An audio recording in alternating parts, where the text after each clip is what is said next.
Open your legs. Lorenzo Moretti's voice was low and unhurried, a command wrapped in velvet darkness. I will only stop when my child is in your womb. I was 19 when my father sold me to a man nearly 70 years old. When I first saw Lorenzo Moretti, silver hair swept back, deep lines carved into his face, a cane resting against his chair, I almost laughed. This was the monster my father feared? He looked like someone's grandfather. Weathered, ancient, harmless. I told myself I could outlast him, outsmart him. That time would free me before he ever could cage me. Then he looked at me, and I understood, too late, that the wolf doesn't need speed when he already owns the forest. Lorenzo Moretti wasn't weak. He was weaponized. A Don who had buried enemies, empires, and anyone foolish enough to underestimate the still patience behind his steel-gray eyes. My father owed him $2 million and his life. I was the payment. This is a story of forbidden love, dark, consuming, and impossible to escape. It is the tale of a bride who was bought, and the ruthless man who refused to let her remain broken. He claimed my body to secure his legacy. But somewhere between hatred and survival, I claimed him. Welcome, Helen Romance Library lovers. If stories of forbidden love and dangerous men make your heart race, please support me by subscribing. Help me reach 1,000 subscribers so I can bring you more addictive tales that will leave you breathless. Your support means the world to me. Now, let's dive into Sienna Brooks and Lorenzo Moretti's story. The Rome airport smelled like espresso and expensive leather, and I remember thinking how strange it was that the end of my life would begin somewhere so beautiful. My father's hand was a vice around my elbow as he steered me through the terminal. Robert Brooks, investment banker, Yale graduate, the man who taught me to ride a bicycle and read me bedtime stories until I was 8, hadn't looked me in the eye since our plane landed. Dad, you're hurting me. Keep walking, Sienna. His voice was a stranger's voice. Flat. Mechanical. The voice of a man who had already made a decision he couldn't unmake. I was 19 years old. 3 weeks ago, I had been sitting in my dorm room at Columbia, studying for my art history final and texting my roommate about weekend plans. 3 weeks ago, my biggest concern was whether I could afford the deposit for a summer sublet in Brooklyn. Then my father called. I need you to come home, he'd said. Family emergency. I've already booked your flight. I should have asked more questions. I should have demanded answers. But he was my father, the man who had raised me alone after my mother died, who worked 70-hour weeks to give me every opportunity, who cried at my high school graduation and told me I was his greatest achievement. I trusted him. God, I was so stupid. The black car was waiting at the curb. Not a taxi. Not a rental. A Mercedes with tinted windows so dark they looked like polished obsidian, driven by a man in a suit who didn't speak and didn't smile and opened the door for us like we were royalty. Or prisoners. Get in, my father said. Dad, what's happening? Where are we going? Get in the car, Sienna. I got in the car. Rome blurred past the windows, ancient stone and flowering balconies and couples drinking wine at sidewalk cafes, and I pressed my face to the glass like a child, trying to memorize every detail of a world I was beginning to suspect I would never see again. My father sat beside me in silence. His hands were shaking. I noticed that. The slight tremor in his fingers as he loosened his tie, the way he kept checking his phone, and the sheen of sweat on his forehead despite the air conditioning. You're scaring me, I whispered. I'm sorry. His voice cracked on the words. I'm so sorry, sweetheart. I didn't have a choice. You have to understand. I didn't have a choice. A choice about what? He finally looked at me then, and what I saw in his eyes made my blood run cold. It wasn't guilt, though there was plenty of that. It wasn't fear, though he was clearly terrified. It was grief. The grief of a man looking at something he had already lost. "I owe money," he said. "A lot of money. To very dangerous people." "How much money?" $2 million. The number hung in the air between us. Impossible and obscene. $2 million. More money than I would earn in a decade. More money than our house was worth, than everything we owned combined. "I don't understand," I said. "How could you possibly owe $2 million? To whom?" "It doesn't matter how. Investments. Bad decisions. I was trying to fix things to make it right, but the debts kept compounding and the interest." He broke off, pressing his palms to his eyes. "I borrowed from a man named Lorenzo Moretti to pay off the others. I thought I could handle it. I thought I had time." "Who is Lorenzo Moretti?" My father laughed, a broken, terrible sound. "He's the man who owns Rome. He's the man who owns me. And now—" He couldn't finish the sentence. He didn't have to. The car was slowing. Through the window I could see iron gates swinging open, a private road lined with cypress trees, and a villa rising in the distance like something from a Renaissance painting. It was beautiful. It was a fortress. "Now he owns me too," I said. "That's what you're saying, isn't it? You sold me." He wanted collateral. My father's voice was barely a whisper. Something I couldn't buy back or replace. Something that would ensure I never betrayed him or ran. He asked about my family. I told him about you. You told him about me. He wants an heir. A legitimate child to carry on his name. He's 68 years old, and he's never married and never had children, and his empire— My father swallowed hard. His empire needs a legacy. The car stopped. The driver opened my door. Warm Italian air flooded the interior, carrying the scent of jasmine and something darker underneath. Something that smelled like old stone and older blood and centuries of secrets buried in the earth. "I won't do it," I said. "I won't marry a stranger. I won't have his child. You can't make me." My father grabbed my wrist, his grip desperate. "If you refuse, he'll kill me. Do you understand, Sienna? He'll kill me, and then he'll take you anyway, and there will be no negotiation, no protection, and nothing standing between you and whatever he wants. This way you have value. This way you have leverage. I'm your daughter. I'm not a bargaining chip.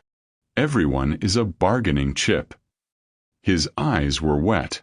Everyone is currency in someone else's game. I learned that too late. "I'm sorry. I'm so goddamn sorry." A man appeared at the open door. Tall, broad-shouldered, a face like carved marble and eyes that assessed me the way a butcher assesses a cut of meat. "Signorina Brooks," he said. "Don Moretti is expecting you. Come." I looked at my father one last time. The man who raised me. The man who loved me. The man who had just sold me to a monster to save his own skin. "I will never forgive you," I said. And then I stepped out of the car and walked toward my cage. The villa was a masterpiece of cruelty disguised as beauty. Marble floors veined with gold. Frescoed ceilings depicting gods and angels and the fall of empires. Crystal chandeliers that caught the dying sunlight and scattered it like diamonds across every surface. It was the kind of home that belonged in magazines, in museums, and in the fever dreams of architects and artists. It was also unmistakably a prison.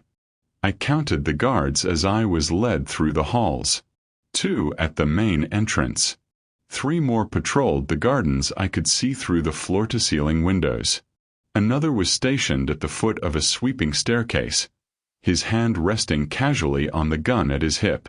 7 men. 7 guns. And those were just the ones I could see. "This way," said my escort. the marble-faced man who had collected me from the car. He hadn't offered his name. Hadn't offered anything except clipped commands and a hand on my elbow when I walked too slowly. We climbed the staircase, passed through a gallery of portraits, stern-faced men in old-fashioned suits, women dripping with jewels, and children who looked like they had never been allowed to play. The Moretti bloodline, I assumed. Generations of power and violence stared down at me from gilded frames.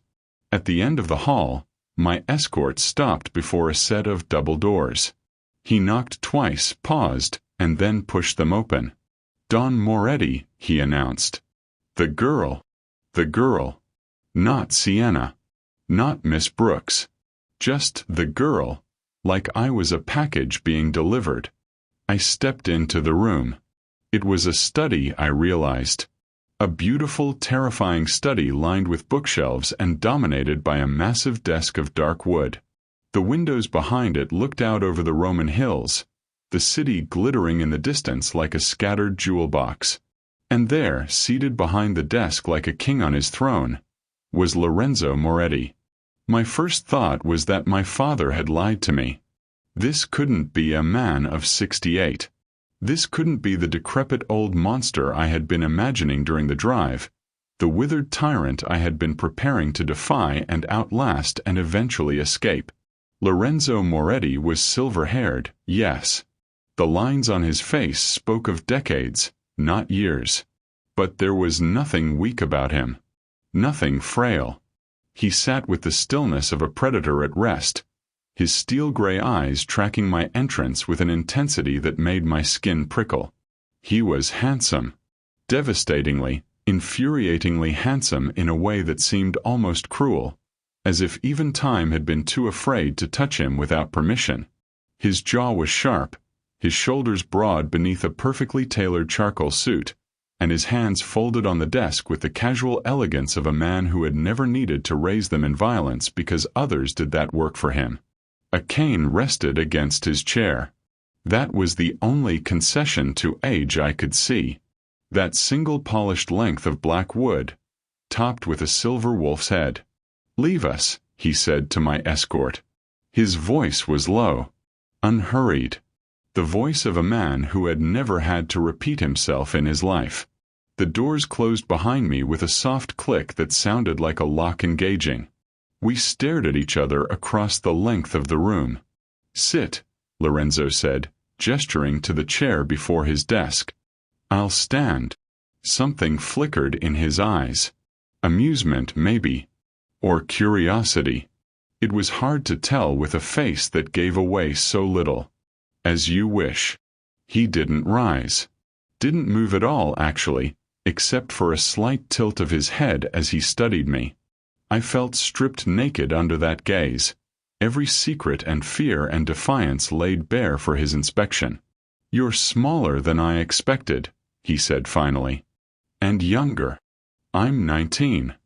I know how old you are. I know everything about you, Sienna Brooks." My name sounded foreign in his accent, the syllables shaped by Italian vowels and Roman history. "I know you study art history at Columbia. I know your mother died when you were 12.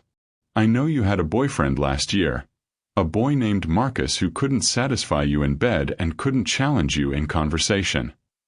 My face burned. "You had me investigated. I had you researched. There's a difference." He leaned back in his chair, steeping his fingers. "I am a careful man.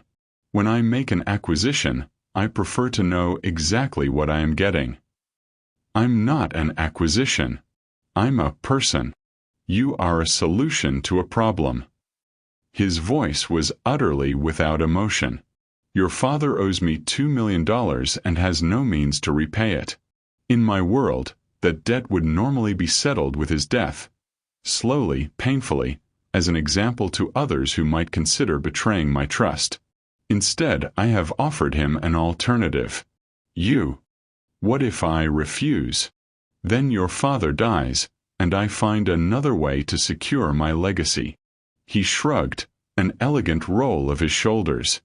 "It makes no difference to me.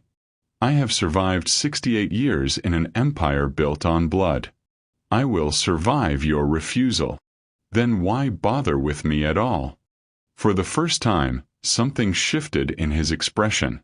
A softening around his eyes that was there and gone so quickly I almost missed it. Because you are young, he said quietly, and healthy, and beautiful in a way that suggests your children would be strong. I need an heir, Sienna. A legitimate heir to carry on the Moretti name when I am gone. My bloodline has held power in this city for 4 generations. I will not be the man who ends it. So you bought a broodmare. I bought a wife. His voice hardened. The difference will depend entirely on you. I looked at this man, this monster in an expensive suit, this king of criminals, this stranger who thought he could purchase a human being like furniture, and felt something cold and hard crystallize in my chest. He thought I was property. He would learn. 3 days passed before I saw Lorenzo Moretti again. They were not comfortable days. I was given a suite of rooms, beautiful rooms admittedly, with a bedroom larger than my entire dorm and a bathroom with a marble tub deep enough to swim in. But the windows didn't open, and the door was locked from the outside every night. A golden cage, exactly as advertised. I was fed. Lavishly. 3 times a day, a silent maid appeared with trays of pasta and fresh bread and fruits I couldn't name. All of it presented on porcelain plates edged in gold. I ate everything. I wasn't stupid enough to starve myself out of spite when I would need my strength for whatever came next. I was given clothes. A wardrobe full of them, all in my exact size, all ridiculously expensive. Silk blouses and cashmere sweaters and dresses that looked like they cost more than a semester's tuition. I wore the simplest things I could find. Cotton shirts, plain trousers, and left the rest hanging like ghosts. And I was watched. Constantly, ceaselessly watched. Guards in the hallway. Cameras in the corners of every room. The oppressive weight of surveillance presses down on me every moment of every day. On the 3rd night, the lock on my door clicked open at midnight. I was awake. I hadn't been able to sleep. Not really, not more than a few fitful hours at a time since I arrived. I sat up in bed as the door swung inward and Lorenzo Moretti stepped into my room. He was wearing a different suit. Darker. More formal. As if he had just come from a business meeting or a funeral. The wolf's head cane was in his hand, and he walked with a slight limp that I hadn't noticed before. An old injury, I guessed, one that only showed when he was tired. We need to discuss the terms of our arrangement, he said. No greeting. No apology for the hour. Just a pronouncement, delivered in that same unhurried voice, as if I had been waiting for him all along. Maybe I had. What arrangement? I pulled the blankets up to my chin, painfully aware that I was wearing only a thin nightgown from the wardrobe they had provided. I haven't agreed to anything. You will. He crossed to the armchair in the corner of the room and lowered himself into it with a controlled grace that made his limp almost invisible. Sit with me. We should speak as equals. We're not equals. You're my captor. I am your future husband. His eyes met mine across the darkness. That makes us partners whether you like it or not. Now sit. I sat. On the edge of the bed, as far from him as the room allowed. Lorenzo studied me for a long moment, his expression unreadable. Then he sighed, a sound of weariness that seemed, for just a moment, entirely human. I am not a patient man, he said. Nor am I a kind one. I have done things in my life that would give you nightmares, and I will do more before I die. This is not a confession or an apology. It is simply the truth. You should understand exactly who I am before you make your decision. What decision? You've already made it for me. No. He shook his head slowly. I have given you a choice. An impossible one, perhaps. but a choice nonetheless. You can marry me and bear my child, and in exchange your father lives, and you will want for nothing. Money, security, protection, whatever you desire, within reason, will be yours. And if I refuse, then your father dies. Tonight, I will have him brought here so you can watch if you like." The words hit me like a physical blow. Not because they were cruel, I had expected cruelty, but because they were spoken so calmly, so matter-of-factly, as if we were discussing the weather instead of murder. "You would kill him just to punish me?" "I would kill him because he owes me a debt he cannot repay. Your refusal would simply accelerate the timeline." Lorenzo's eyes never left mine. "I am not threatening you, Sienna. I am informing you of the consequences. There is a difference." "Is there?" "Yes." He leaned forward slightly, resting his weight on the cane. "A threat implies the possibility of mercy. I am offering you none. If you say no, Robert Brooks dies within the hour. If you say yes, he lives, stripped of his assets and exiled from my territory, but alive. The choice is yours." I thought about my father, the man who had sold me, the man who had looked at me with tears in his eyes and told me he was sorry. Did I still love him? I wasn't sure. Did I want him dead? No. God help me, no. "If I agree," I said slowly, "what exactly are you expecting from me?" "I expect you to be my wife. In public, you will be gracious and elegant and devoted. In private—" He paused, and something dark flickered across his features. "In private, you will share my bed until you conceive. Once you are pregnant, the physical aspect of our relationship will be negotiable. And if I can't conceive, then we will keep trying. I am old, Sienna, but I am not incapable. Modern medicine offers options. We will explore all of them." The clinical nature of the conversation should have horrified me. Maybe it did. But there was a strange comfort in his honesty, the brutal, unflinching clarity of a man who had no interest in pretending this was anything other than what it was. A transaction. A trade. My body for my father's life. "How do I know you'll keep your word?" I asked. "About my father. About any of it." "You don't." Lorenzo rose from the chair, leaning on his cane. "You will simply have to trust me. I realize the irony, given our circumstances, but trust is the only currency I accept. I keep my promises, Sienna. Always. Ask anyone in Rome. They will tell you that Lorenzo Moretti's word is iron." He moved toward the door, then paused with his hand on the frame. "You have until morning to decide. If I do not have your answer by sunrise, I will assume you have chosen your father's death." "Wait." He turned back. I met his eyes, those steel-gray eyes that had seen so much, done so much, and commanded so much. The eyes of a man who had just told me, in no uncertain terms, that he would break my life if I let him. But also, maybe, the eyes of a man who was lonely enough to buy a bride. "I'll do it," I said. "I'll marry you. But I want something in return." "Name it." "I want to learn.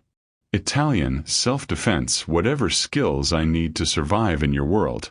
I won't be a prisoner who just exists. I want to understand where I am and how to protect myself." For the first time since I had met him, Lorenzo Moretti smiled. It was a small thing, barely a curve of his lips, but it transformed his face in ways I hadn't expected. Made him look younger, almost human. "Agreed," he said. "I will arrange for tutors. Anything else?" "Yes." I lifted my chin. "Don't ever lie to me. About anything. Even if the truth is terrible." "I never lie," he said. "It's a waste of time." And then he was gone, the door closing softly behind him, leaving me alone with the weight of what I had just agreed to. The wedding was held 1 week later in a private chapel on the Moretti estate. There were no guests, no flowers, no music except for the mournful echo of a single violin played by an old man in the corner who never once looked up from his instrument. I wore white because Lorenzo insisted on it. A gown of silk and lace that cost more than a car, with a train that required 2 attendants to carry and a veil so delicate it felt like wearing a cloud. I looked like a princess. I felt like a sacrifice. The chapel was ancient, older than the villa, older than the Moretti name itself. Stone walls blackened by centuries of candle smoke. Stained glass windows depicting saints and sinners in equal measure. An altar of carved marble where I stood beside a man I barely knew and pledged to honor and obey until death. Lorenzo wore black. Of course he did. A suit so perfectly tailored it looked painted on, with a silver tie that matched his hair and cufflinks shaped like wolves' heads. His cane was nowhere to be seen. Vanity, I assumed, or perhaps strategy. He wanted to look strong for whatever invisible audience was watching. The priest spoke in Latin. I didn't understand a word, but I understood the moment Lorenzo took my hand and slid a ring onto my finger. It was enormous. A diamond the size of my thumbnail, surrounded by smaller sapphires that caught the candlelight and blazed like blue fire. It was beautiful. It was suffocating. It was a shackle disguised as jewelry. With this ring, the priest intoned, I thee wed. Lorenzo's voice was steady as he repeated the words. His hand was warm and dry around mine, his grip firm without being painful. He could have crushed my fingers if he wanted. He didn't. When it was my turn to speak, the words stuck in my throat. I looked at this man, my husband now legally and irrevocably, and tried to find the monster I had been expecting. The ruthless killer, the cold-blooded tyrant, the creature who had bought me like cattle at an auction. But all I saw was an old man standing in a dark church, asking a young woman to save him from the loneliness of dying without an heir. I do, I whispered. And just like that, I was married. There was no kiss, no celebration, no joyful recessional down the aisle to the cheers of loved ones. Lorenzo simply released my hand, nodded to the priest, and offered me his arm. Come, he said. There is a dinner waiting. We ate in silence in the villa's grand dining room. Course after course of food I couldn't taste, served by staff who moved like ghosts and never met my eyes. Lorenzo sat at the head of the table 20 feet away, and watched me like I was a puzzle he was trying to solve. When the meal finally ended, he rose and extended his hand. It is time, he said, for us to begin our arrangement. The walk to his bedroom was the longest of my life. I thought I knew what would happen. I had prepared myself for it, the clinical, necessary act of conception, the transaction I had agreed to. But when we reached his chambers, Lorenzo simply handed me a silk robe and pointed to a door in the corner. You will sleep there tonight, he said. In the adjoining room. When you are ready, when you have adjusted to your new life and come to terms with what this is, you will come to me. I will not force you, Sienna. That is not the kind of heir I want to create. I stared at him, stunned. You're giving me time? I am giving you respect. He turned away, already unbuttoning his jacket. Use it wisely. I fled to the adjoining room and locked the door behind me, my heart pounding with a confusion I couldn't name. He was still a monster. I knew that. He had still bought me, still threatened my father, and still trapped me in this golden cage. But monsters weren't supposed to give you time. Monsters weren't supposed to talk about respect. I fell asleep that night with the massive diamond glittering on my finger, wondering what kind of man I had actually married. The tutors arrived the next morning. First came Signora Benedetti, a tiny woman with iron-gray hair and a spine like a steel rod, who announced in clipped English that she would be teaching me Italian and would accept nothing less than perfection. "Don Moretti has given me 6 months," she said, laying a stack of textbooks on the desk in my new study. "In 6 months, you will speak like a Roman. You will read like a scholar. You will dream in Italian. If you fail, I will consider it a personal insult." I did not fail. I threw myself into the lessons with a desperation that surprised even me. Day after day, I drowned in vocabulary and grammar, in conjugation tables and pronunciation drills. I read children's books, then novels, then newspapers. I watched Italian films without subtitles until my eyes ached. I spoke to the servants, the guards, the gardeners, anyone who would listen, until my accent smoothed and my words flowed like water. Italian became my rebellion, my way of proving that I was more than a purchased bride, more than a vessel for someone else's legacy. Then came Marco. He appeared 3 weeks after the wedding, a compact, muscular man with scarred knuckles and eyes that held no warmth. Former military, I learned later. Now, the head of Lorenzo's personal security. "Don Moretti says you want to learn to defend yourself," he said, circling me in the villa's private gymnasium. "Why?" "Because I'm surrounded by killers." I met his gaze without flinching, and I refused to be helpless. Something like respect flickered across his face. Good answer. The training was brutal. Every morning at dawn, Marco appeared at my door and dragged me to the gymnasium for 2 hours of punishment. He taught me to fall without breaking, to strike without hesitating, to find the vulnerable points on a human body and exploit them without mercy. "You're small," he said after watching me fail again to throw him. "That means you'll never win a fair fight. So don't fight fair. Go for the eyes, the throat, the groin. Hit first, hit hard and run." I learned. Slowly, painfully. Covered in bruises that made the servants whisper, I learned. I learned to throw a punch that would break a nose, to block a knife strike and counter with one of my own, to use my size as an advantage, slipping under guards and into spaces larger opponents couldn't reach. I learned to be dangerous, and something strange began to happen. Lorenzo started watching my training sessions. He would appear in the doorway of the gymnasium, leaning on his cane, those steel-gray eyes tracking every movement. He never spoke, never interrupted, but I could feel his attention like a physical weight, assessing and cataloging and, unless I was imagining it, approving. One morning, after I successfully disarmed Marco for the first time, I looked up to find Lorenzo smiling. That same small, transformative smile from the night I agreed to marry him. "Magnifico," he said softly. And then he turned and walked away. That night, for the first time, I joined him for dinner at the same table instead of at the opposite end. "Tell me about your life," he said. "Before. Your studies.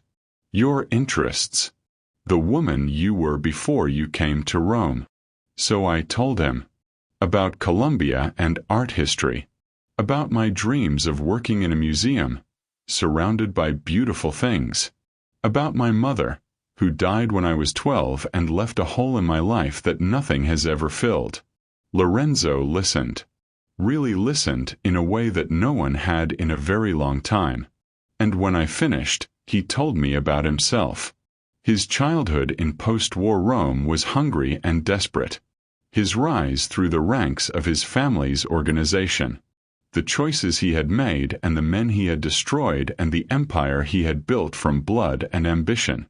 He didn't apologize for any of it. But he didn't glorify it either. He simply told me the truth as he had promised, and let me decide what to do with it. I was still his prisoner. I knew that. The golden cage was still a cage. But somewhere in those months of learning and training and late-night conversations, the bars began to feel a little less oppressive. And Lorenzo Moretti began to feel a little less like a monster. 6 months after my wedding, Lorenzo announced that it was time for me to meet the world. "There is a gala," he said over breakfast, "hosted by the Lucchese family. All the major families will be there. It is time for them to meet my wife." The Lucchese family. I had learned about them in my studies.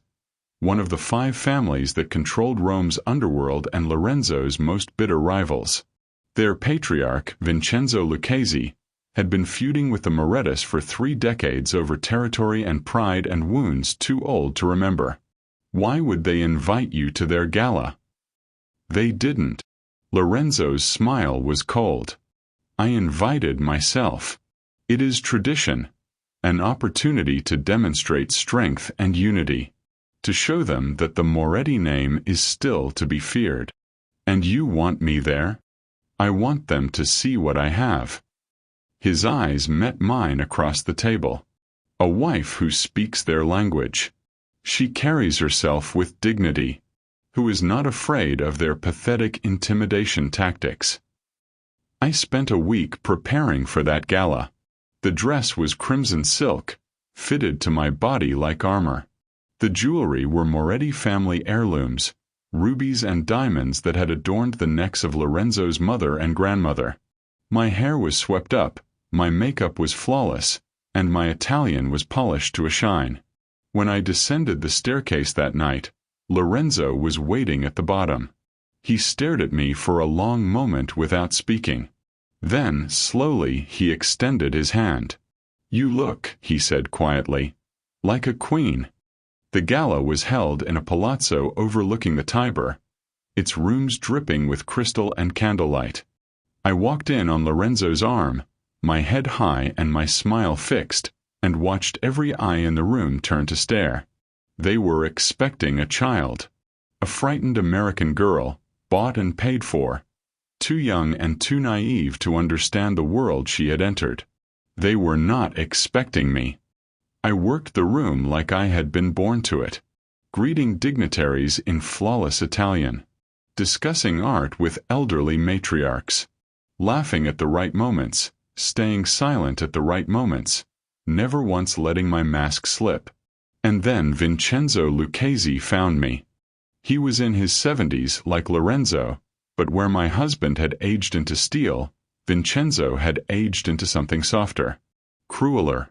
His eyes were piggish and small, his smile a knife waiting to cut. "So this is the famous bride," he said, appearing at my elbow while Lorenzo was occupied across the room. "The little American that Lorenzo bought to warm his bed." I didn't flinch. "Signor Lucchese, I've heard so much about you. All bad, I hope." He laughed, but there was no humor in it. "Tell me, girl, does the old man still function? Or is he paying you to pretend?" The room around us had gone quiet. I could feel the eyes, the ears, and the hungry anticipation of a scandal. I smiled. "Don Moretti functions perfectly," I said, loud enough for the nearest tables to hear. "Unlike some men, he doesn't need to boast about his prowess. The results speak for themselves." Vincenzo's face reddened. "You dare." "I dare because I am his wife." I stepped closer, dropping my voice to a whisper only he could hear. "And because I know about the shipment you lost last month. The one Lorenzo intercepted. 30 million euros, wasn't it? Perhaps you should worry less about my husband's bedroom and more about your own business." For a moment, I thought he might strike me. His hand actually twitched toward my face. But then Lorenzo was there, materializing at my side like a shadow. "Vincenzo." His voice was ice. "Is there a problem with my wife?" Lucchese forced a smile. "No problem. We were just getting acquainted." "How wonderful." Lorenzo's hand settled on my lower back, warm and possessive. "I'm sure you found her as impressive as I do." We left shortly after. In the car on the way home, Lorenzo was silent for a long time. Then, "What did you say to him?" The part one couldn't hear. I told him. And Lorenzo Moretti laughed. A real laugh, full and warm, the first I had ever heard from him. "Magnifico," he said again. And this time, when he looked at me, there was something new in his eyes. Something that looked dangerously like pride. The assassins came 3 months later. Lorenzo was in Naples, handling some business that he hadn't explained and I hadn't asked about. I had learned by then not to ask questions I didn't want answered. I was alone in the villa when the power went out. One moment I was reading in my study. The next, every light in the building died simultaneously. The emergency generators should have kicked in within seconds. They didn't. I knew immediately that something was wrong. 6 months of training took over. I moved without thinking, slipping off my shoes and crossing to the hidden panel behind my bookshelf. Marco had shown it to me during our first week of lessons. A cache of weapons for emergencies. I pulled out a knife. Then, after a moment's hesitation, a letter opener with a blade sharp enough to kill. The first gunshot came from downstairs. Then another. And another. The staccato rhythm of a firefight, punctuated by shouts in Italian and the wet sound of bodies hitting the floor. I didn't run. There was nowhere to run. The villa was surrounded, I knew. It would have to be for anyone to make it past Lorenzo's security. Instead, I hid. The armoire in my bedroom was massive, built into the wall, with a false back that led to a passage between rooms. I squeezed inside, clutching my weapons, and listened to my own heartbeat thunder in my ears. Footsteps in the hallway. Slow. Deliberate. The measured pace of a man who thought he had already won. Find the woman. The voice was muffled but audible through the armoire door. Lucchese wants her alive. Lucchese. Of course. The humiliation at the gala had demanded repayment. The bedroom door opened. I heard someone moving through the space, opening drawers, and checking under the bed. Then the armoire door began to swing open. I didn't hesitate. I burst out of hiding, letter opener in hand, and drove it into the man's throat before he could react. Blood sprayed hot across my face. He made a gurgling sound, clutching at his neck, and collapsed. I stepped over his body and moved into the hallway. There were 2 more of them on the stairs. They saw me at the same moment I saw them.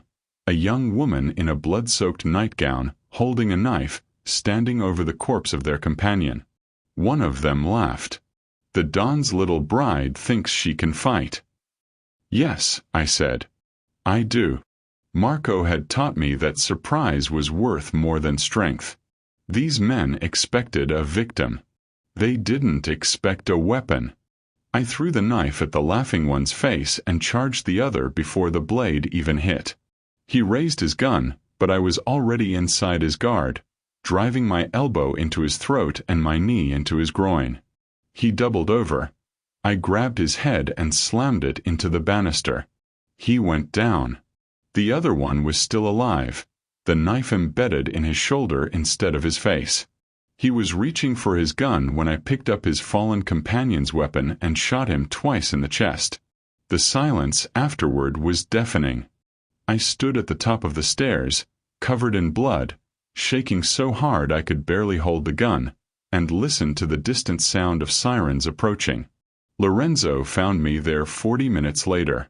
He came through the front door like a force of nature, surrounded by his men, his cane abandoned somewhere in the chaos. When he saw me, the bodies, the blood, the gun still in my trembling hands, he stopped. For a long moment, neither of us spoke. Then he crossed to me, took the gun gently from my grip, and pulled me into his arms. "You're safe," he murmured against my hair. "You're safe. I'm here." I broke. All the fear, all the adrenaline, all the terror of the past hour came flooding out in great heaving sobs against his chest. He held me through it, one hand stroking my back, his voice a constant low rumble of Italian endearments I was too overwhelmed to translate. When I finally stopped crying, I looked up at him. "I killed them," I whispered. "3 men. I killed them.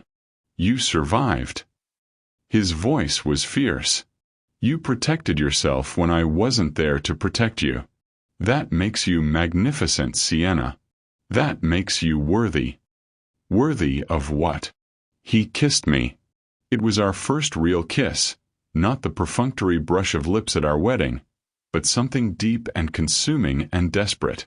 His mouth claimed mine like a man drowning, his hands tangled in my blood-matted hair, his body pressing me back against the wall.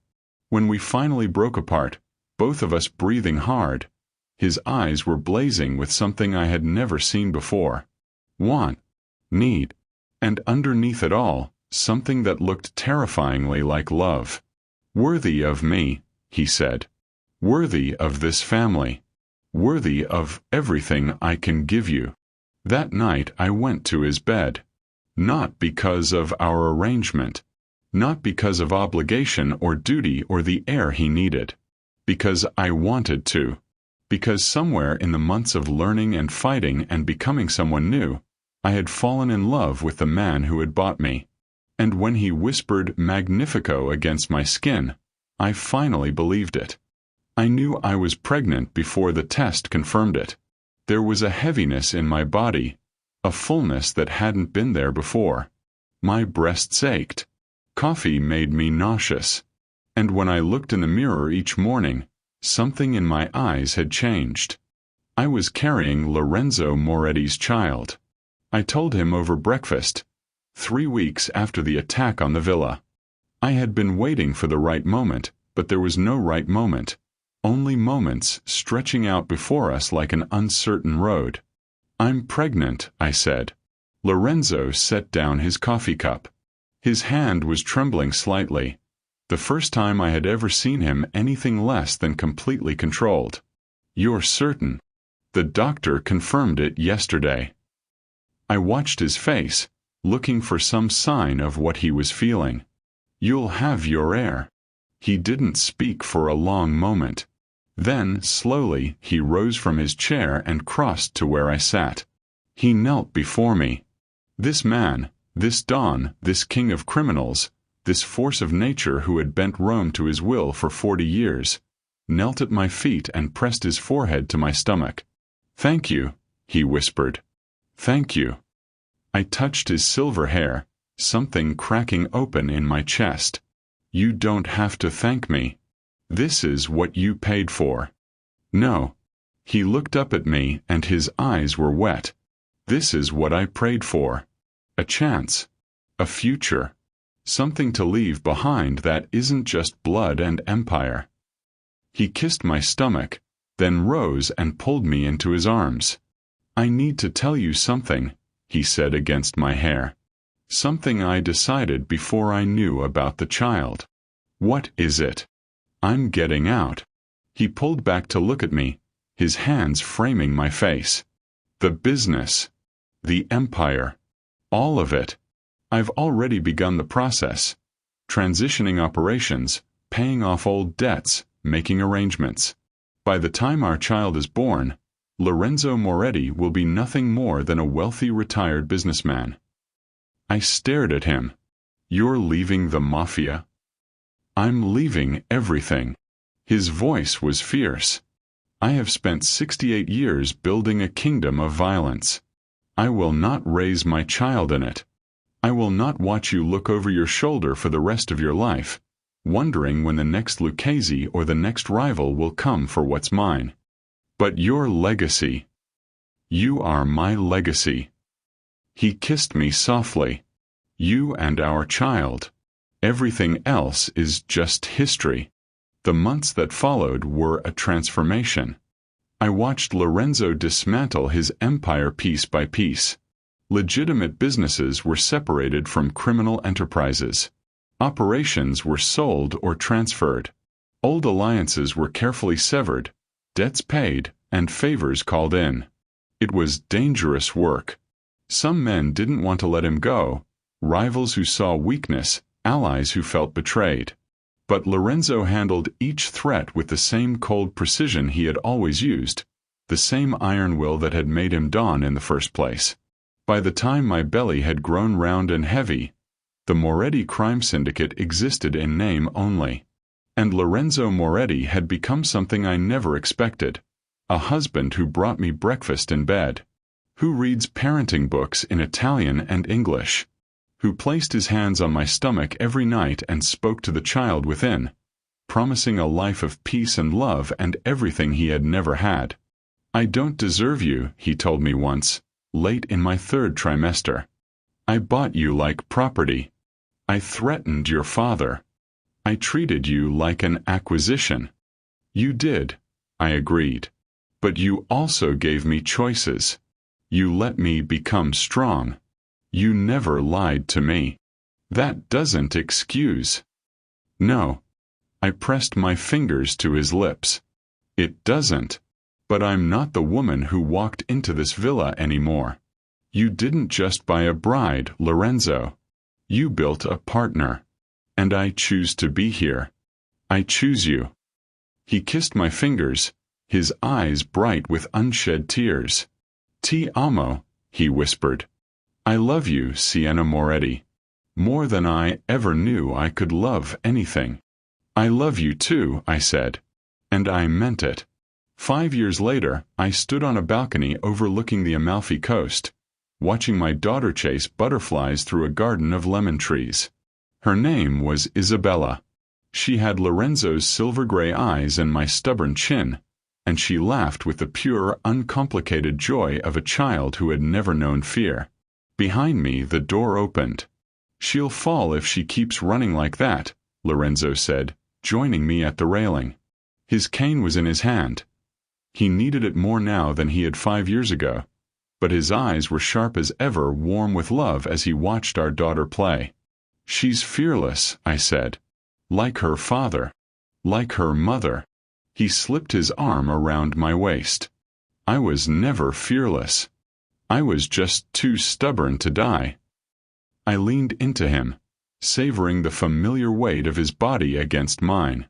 73 now, slower than he used to be, but still the most formidable man I had ever known. Still, the man who had bought me like property and somehow, against all odds, taught me to be free. "Do you ever regret it?" I asked. "Regret what?" "Giving up the empire. The power. Everything you spent your life building." He was quiet for a moment, considering. "I regret the things I did to build it," he said finally. "The lives I took. The lines I crossed. The man I had to become to survive." He turned to look at me, his face serious. "But leaving it. Choosing this." He gestured to the villa, to the garden, and to our daughter's laughter echoing through the Italian afternoon. "Never. Not for a moment. Even though it meant becoming ordinary?" He laughed. "My love, there is nothing ordinary about you, or our daughter, or this life we've built together." He kissed my temple. "I spent 60 years being feared. Now I spend my days being loved. There is no comparison." Isabella came running up the stairs, her cheeks flushed with joy and exertion. "Mama. Papa. I caught a butterfly, but I let it go because it wanted to be free."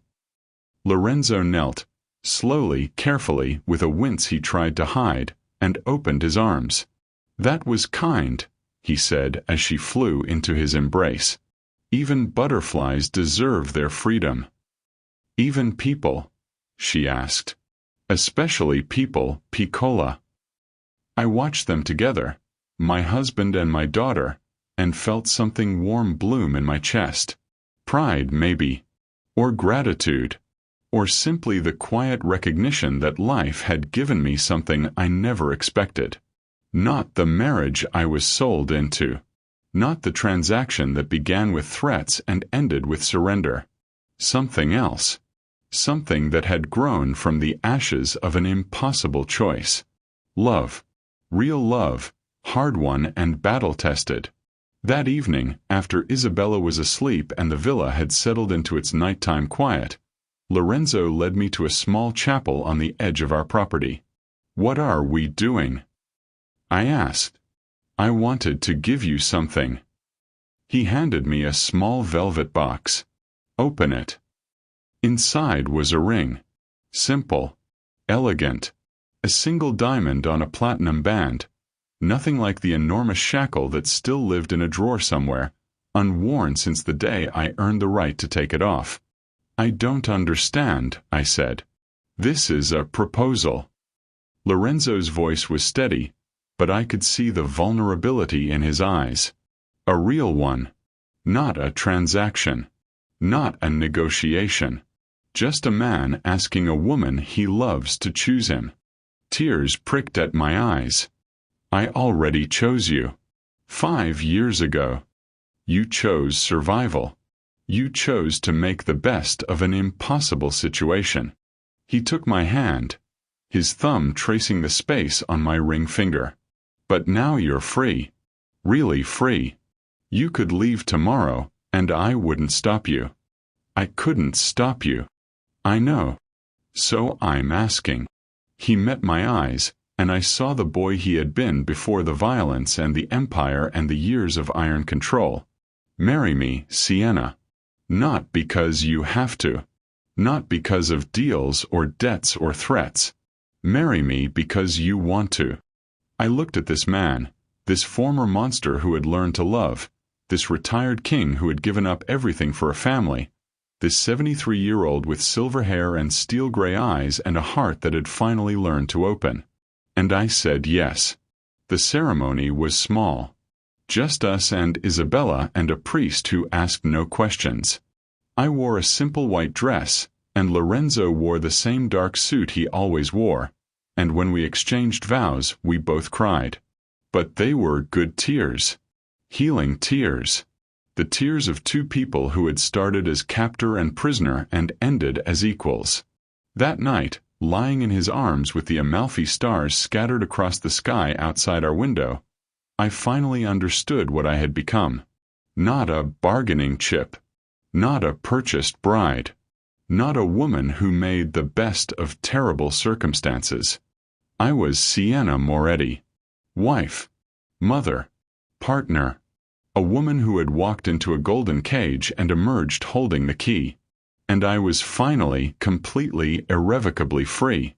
The end. If this story touched your heart, if it made you believe in second chances and dangerous love that transforms into something beautiful, please leave a comment below. Tell me what type of content you would love to see on my channel, and I will make it available. Your support fuels every story I create, and I am so grateful for each and every one of you. Subscribe and stay for more addictive tales that prove love can bloom even in the darkest soil.